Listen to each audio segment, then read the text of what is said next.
Cuéntame. Pues yo quería preguntarte, porque hablar de Manolo Sosa es hablar durante muchos años de Izquierda Unida, ¿no? Bueno, sí. Y bueno, en los últimos meses, ¿no? días, hemos visto que ha habido ahí, que ya no pertenece a Izquierda Unida, ¿no? ¿Podrías contarnos, en cierto modo, qué es lo que ha podido suceder? Bueno, pues es sencillo, ¿no? Hay un momento en que Izquierda Unida Federal la apuesta por ir a unas convergencias con otros movimientos ecologistas y movimientos de izquierda y tal. Nosotros empezamos un trabajo a finales de agosto, primeros de septiembre, con ECUO y con otra gente sindicalista, gente de movimientos sociales y tal.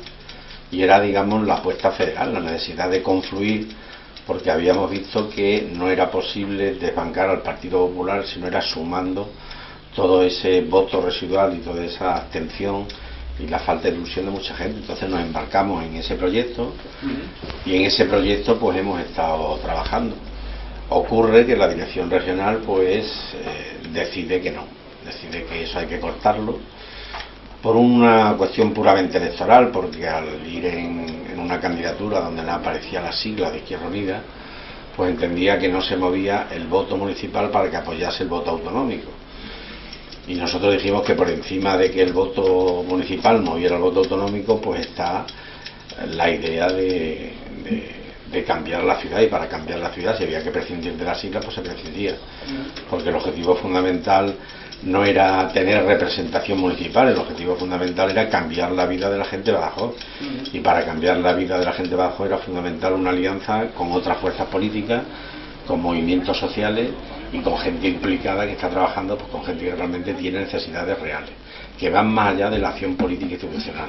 O sea, gente que no tiene ingresos, gente que le están desahuciando, gente que le están viviendo situación límite, y ese era el objetivo prioritario nuestro. Y para eso, si había que prescindir de las siglas, se prescindía, pero lo que queríamos era cambiar la vida de esa gente que tiene una vida francamente difícil. O sea, vosotros estabais por encima de la sigla, ¿entiendes? Sí. ¿Habéis dispuesto a renunciar a vuestra sigla? A renunciar a la sigla, y de hecho nosotros concurrimos con Badajoz en Común, donde los compañeros de ECUO han renunciado a sus siglas, donde la gente del bloque izquierdo ha renunciado a sus siglas, donde la gente de Un Mundo Justo ha renunciado a sus siglas, y donde hemos renunciado a la sigla precisamente por eso.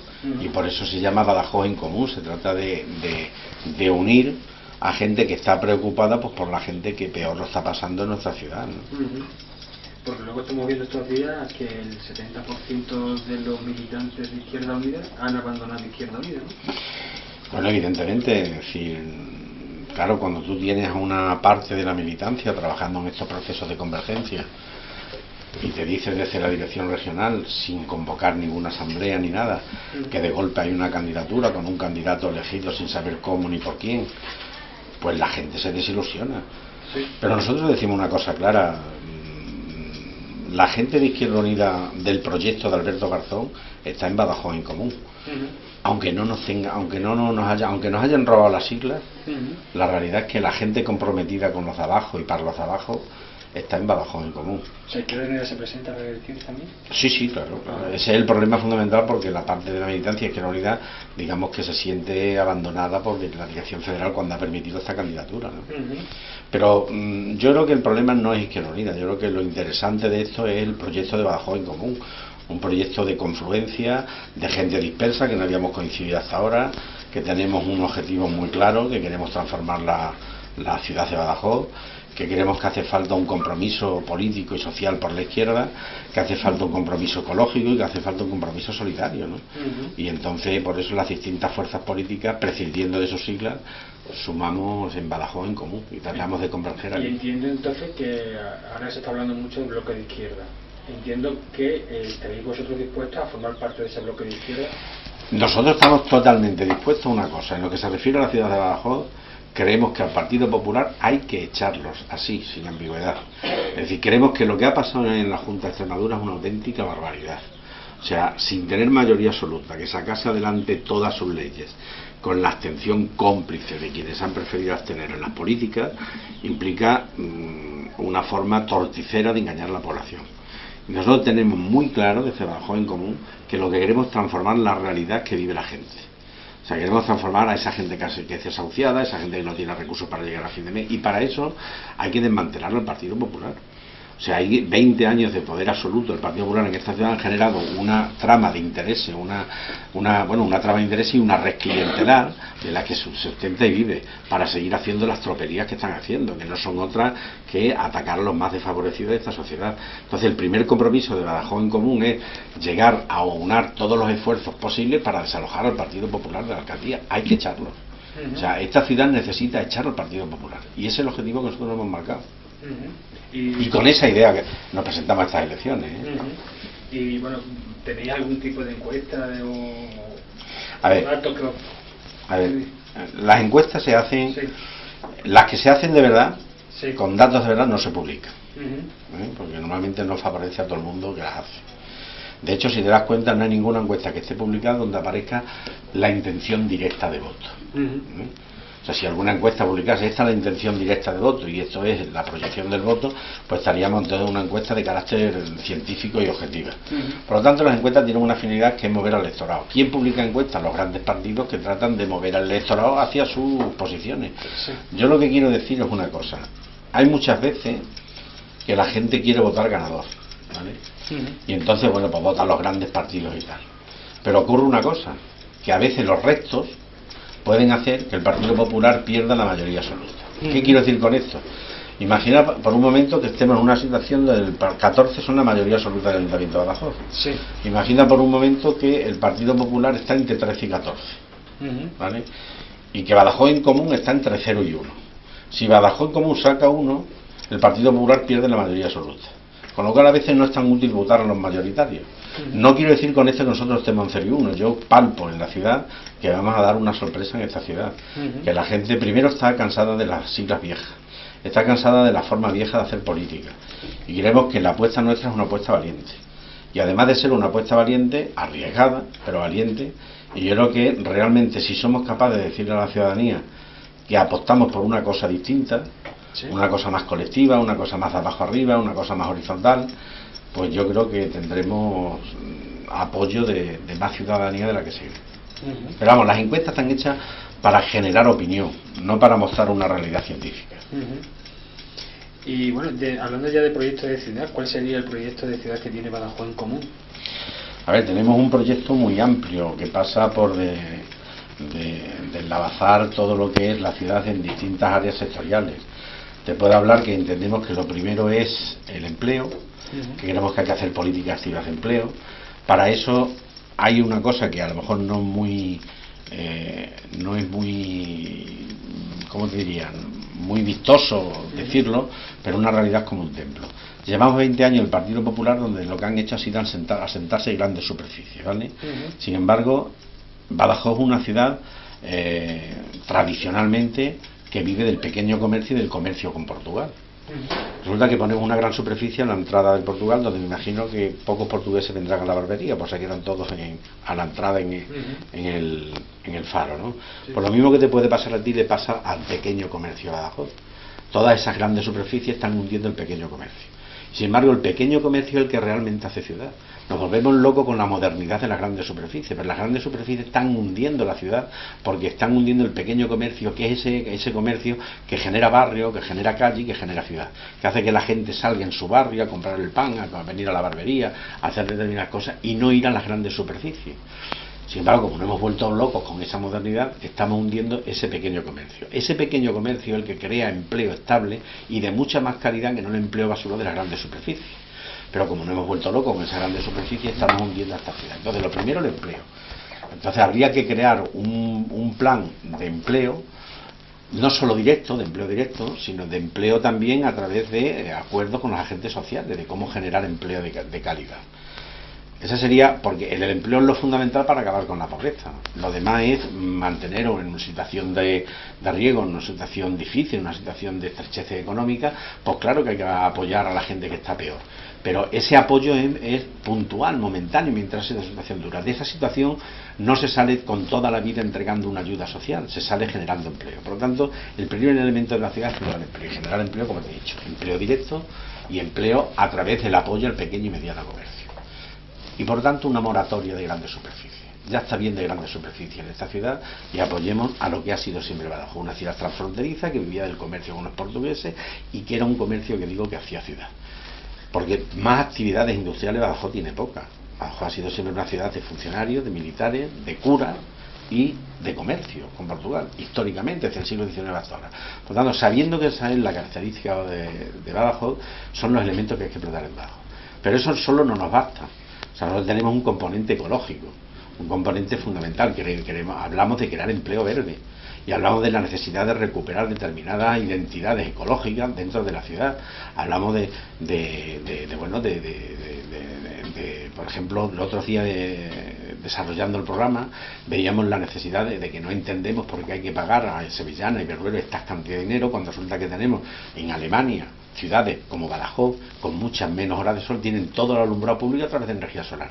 Entonces, ¿por qué mantener ese gran déficit con las grandes empresas que luego son lo que son? Es decir, habrá que ahorrar, porque ese ahorro que hagamos en inversión de energía renovable va a permitir destinar dinero luego para otro tipo de políticas sociales. Luego hablamos de un plan de choque directo contra la pobreza. O sea, no puede ser la situación en Badajoz, donde hemos atendido a gente en situación francamente que es difícil a lo mejor es difícil de creer porque es una cosa que está oculta, pero el problema es que la pobreza ya no afecta a determinados barrios marginales de Badajoz. La pobreza está afectando a gente de lo que antes llamábamos clase media. Es decir, hoy encontramos situaciones de pobreza aquí en San Fernando, en Valdepasilla, en San Roque, situaciones límites de familias, de matrimonios que no tienen para pagar la vivienda, que han perdido los dos del empleo y que ya no es el usuario marginal que pedía una ayuda, sino que es que ahora esa gente está en esta situación, ¿no? A mí me contaba hace poco algo bastante dramático, un matrimonio que fue a vernos para pedir un tipo de ayuda. Ellos cobraban del orden de 3.000, 4.000 euros mensuales, habitualmente. Se hunde el negocio que tenían como consecuencia de la crisis, se quedan sin ingresos, siguen pagando el piso hasta que se quedan sin pagar el piso. Llega la amenaza de desahucio. Tienen una hija pequeña. Entonces ellos deciden ir a comer al comedor de San Vicente de Paúl. Y por no llevar allí a la niña la llevaban a casa de los abuelos, que era donde, digamos, pues comía después del colegio y tal. Y por la noche recogían de los abuelos y se la llevaban a casa a dormir. Y los padres pedían el bocadillo en vez de comérselo en San Vicente de Paúl para darle de comer a la niña. Esa realidad, que no sale en los periódicos, que se ocultan en el discurso de los políticos, esa realidad existe en Badajoz. Y tenemos dos opciones: nos tapamos los ojos y creemos que no existe, o entramos de lleno a querer cambiar esas realidades. Y entonces nosotros estamos comprometidos en querer cambiar eso, y para cambiar eso hay que aumentar el gasto social en Badajoz un 30%.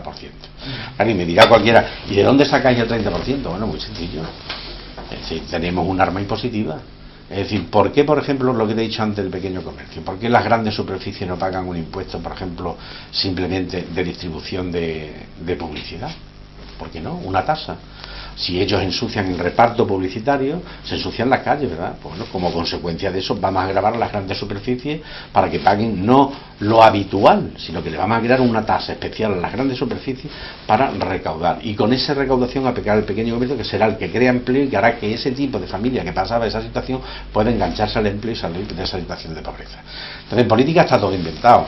Algunos lo llaman que es política antigua, política nueva, pero hay una cosa que está muy clara. Es decir, los ingresos hay que obtenerlos de quien más tiene.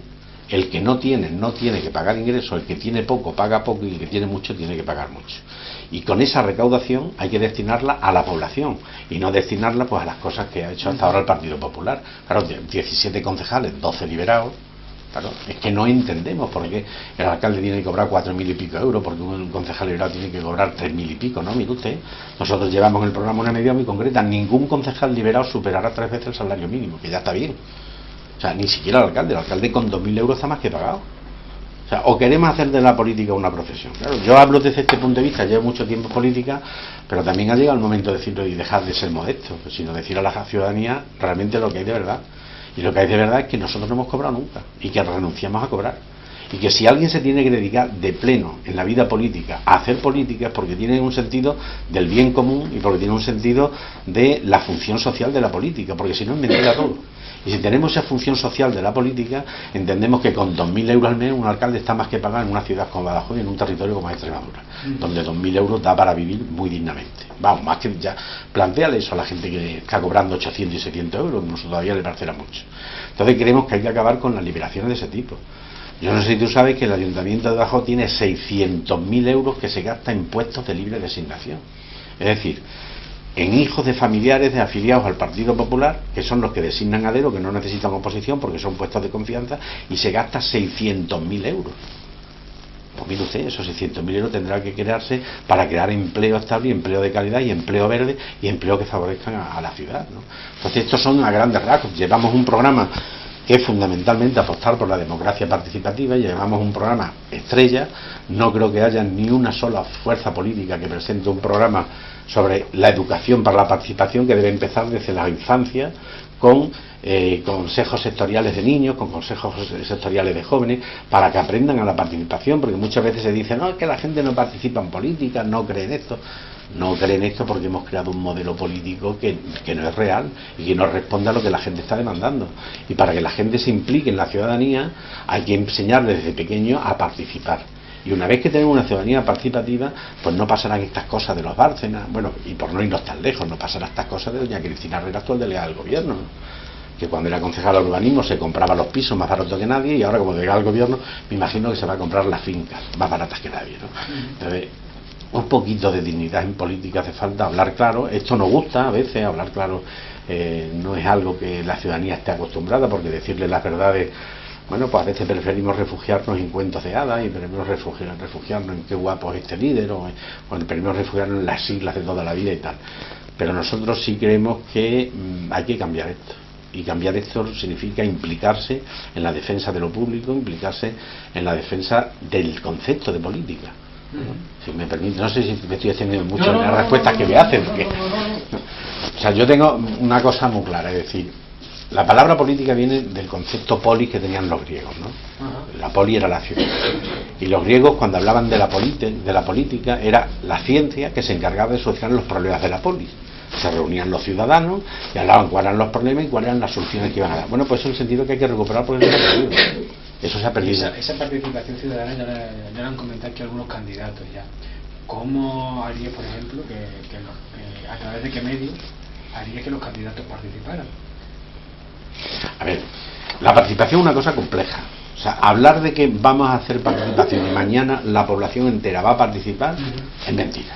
Sí. Por lo tanto, los candidatos que hablen de participación sin un programa real de concienciación y educación para la participación están hablando del Cerro de los Ángeles y del seso de la Virgen María, de los angelitos de Murillo y ese tipo de cosas. No, es que hay que empezar a educar a la ciudadanía para la participación, y por eso digo que llevamos posiblemente uno de los elementos estrella del programa, que desgraciadamente mucha gente no lee todavía los programas, pero uno de los elementos estrella es que hay que crear un consejo ciudadano de infancia, donde los niños ya de pequeños en la escuela tengan una serie de unidades didácticas elaboradas por el ayuntamiento para enseñarles a implicarse en la participación, donde además crearíamos un consejo para oír a los niños que asumieran lo que es, digamos, pues la política hacia los niños, de qué deciden ellos, cómo participan. Si tú desde a los pequeños le estás enseñando a participar, cuando lleguen adultos serán participativos. Pero creer ahora, con el descrédito que hay en la política, que la gente va a participar porque en los programas digamos que queremos hacer democracia participativa, pues es estar engañando a la gente. Es utilizar algo que vende políticamente, pero no hay realmente voluntad de la participación. Sí, pero como ahora mismo los niños tardarían años en llegar a... Sí. Ahora mismo, por ejemplo, ¿yo cómo podría participar? No, bueno, tú podrías participar, porque nosotros hablamos lógicamente de presupuestos participativos. Pero lo que quiero decir, la política no es una cosa donde la solución está para mañana. Sí, exactamente. Por lo tanto, la solución no es ya cómo vas a participar tú mañana. La solución es si mañana, si en un futuro inmediato o en un futuro próximo queremos una sociedad concienciada con la participación o no. Y para eso hay que empezar a hacerlo desde pequeño. O sea, la educación ha sido siempre elemento de transformación social. Cuando no hemos creído que la educación es una cosa de enseñar simplemente 4 conceptos de historia, 12 matemáticas, es cuando hemos perdido el norte. O sea, la educación realmente es el arma que puede hacer cambiar realmente la sociedad. Y para eso hay que implicar desde pequeño. Entonces, a la gente de nuestra edad o gente adulta, llevaríamos programas de participación, ayudarles a participar, a que se implicasen en la elaboración de presupuestos participativos. Pero el futuro no es ese.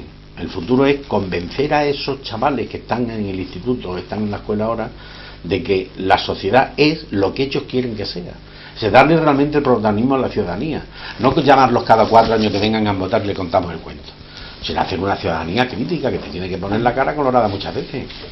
Y que el riesgo de dar participación es que muchas veces te pueden poner la cara colorada, pero nosotros queremos que nos pongan la cara colorada y que nos digan, pues estáis equivocados. Claro que queremos eso, pero también queremos tener la posibilidad de tener la herramienta para transformar esta realidad. Imagino que en Badajoz en común irá el tema de la renta básica. Sí, pero... Es que ahí te quería hacer una pregunta. En otros programas que nos han presentado aquí hablan de la renta básica como en 2 tramos. Una renta básica, digamos, hasta una cierta edad donde gente joven en edad de trabajar haga una prestación social, y una renta básica dirigida a personas mayores que tengan dependencia, con lo cual ellos no tienen que hacer ninguna prestación social. ¿Vosotros lleváis, cómo sería vuestro modelo de renta básica? A ver, ¿te puedo hacer una pregunta de quién es esa propuesta? ¿De qué fuerza política o eso no? Sí, Podemos. Sí, que me sonaba. Nosotros que nos jugamos a... Recuperar Badajoz. Nosotros nos jugamos a ocupar la centralidad del tablero y me sonaba eso. Sí. Me sonaba a gente que quiere estar aquí, allí, más allá, para ver todo lo que se caza. No. A ver, la renta básica es un concepto filosófico que implica que por el derecho de nacer se tiene derecho a una subsistencia. ¿Vale? ¿Se puede estar de acuerdo o no está de acuerdo? Eso lo significa renta básica.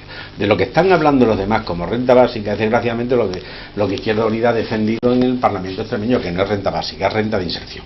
Son dos cosas distintas. Pero claro, como la gente no distingue entre estas cosas, le llamamos renta básica a todo y nos apuntamos todos al tanto de la renta básica. No, renta básica implica una filosofía que dice, por el hecho de nacer tus necesidades tienen que estar cubiertas. Y no tienes que depender de nadie para que tus necesidades primarias, las necesidades vitales, las que te dan posibilidad de vivir, el comer, el vivir en una vivienda, son las que tienen que estar cubiertas, ¿vale? Sí. Por lo tanto, la renta básica es un objetivo a muy largo plazo. Quien hable de renta básica está engañando a la gente, ¿vale? Sí. Entonces nosotros lo que hablamos de modificar el sistema de asistencia social. Lo que tenemos en estos momentos es un programa de asistencia social, la realidad que tenemos. Partimos del análisis de la realidad para decir cuál es la propuesta que hacemos, porque yo te puedo prometer ahora aquí eso, una prestación hasta no sé cuánto y a los demás. Yo te puedo contar aquí ahora el cielo. No, vamos a partir de lo que hay. ¿Qué es lo que tenemos actualmente? Tenemos una crisis económica con mucha gente en situación social límite, o si quieres a punto de la exclusión social. Bien, lo primero es una emergencia. Entonces, por eso decimos nosotros en nuestro programa que lo primero es aumentar el gasto social hasta el 30% de lo que hay actualmente. Pues claro, lo que no puede ser es decir, mientras creamos la renta básica, pues la gente se vaya muriendo de hambre, o que no tenga para pagar la luz, o no tenga para pagar el agua, no tenga para pagar el techo, ¿no? Entonces, el primer paso es una atención de emergencia social, ¿vale? Entonces, aumentar el gasto social. ¿Cuál es el problema que hay actualmente? Los recursos son escasos. Y normalmente ningún político que esté gobernando, y más si es en mayoría absoluta, se atreve a decir algo que voy a decir yo ahora. Es más, no se atreven ni siquiera los que están en la oposición. Pero yo, que suelo ser políticamente incorrecto y me gusta hablar claro, porque a mí no me gusta engañar a la gente. La gente hay que decir las cosas claras. El problema del gasto social es que hay una parte de la población que tiene una ayuda social, o por lo menos así hasta ahora, donde no tiene las necesidades reales de esa ayuda, donde tienen ingresos extras por detrás, pero perciben una serie de ayudas. No, hay que tener el coraje, la valentía de decir, no, usted ya no se merece esta vivienda social, porque usted tiene ingresos, y esta vivienda social está necesitada para quien en estos momentos no tiene vivienda.